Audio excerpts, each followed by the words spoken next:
If you go into your Scrivener, file and you go to programs, then you can look at your writing history. And for me, this was really eye-opening. I don't check it all the time. If I feel like I've done a lot of writing, sometimes I'll look and be like, oh, how many words did I end up writing?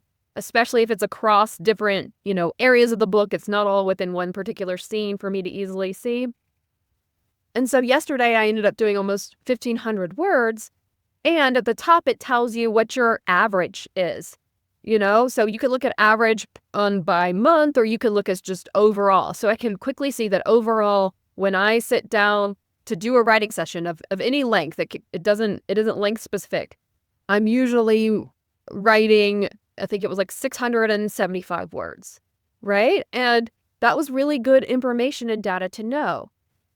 And another piece of data that I want to share because I think it speaks to the viability of this program is that I looked back. No, I only started this program and created my goal in mid-January. So I lost 2 weeks, right? Like I didn't start at the beginning of January, but that's okay because I calculated my actual time that I had available.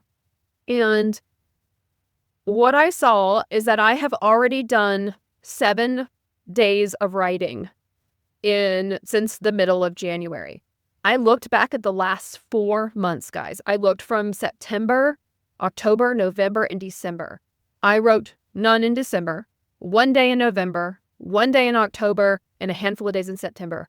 I sat down to write more times in the last 2.5 weeks than I did the entire last 4 months. So if that's not a good enough, example of how this course is working for me, and a clear example and evidence through data that this is something that I'm sticking to, that discipline piece is coming in. I'm actually seeing the progress. I can look at the word count numbers because my 90-day milestone in the big picture of getting my book done is to get all my rewrites done. And I've been sitting on those rewrites for a while.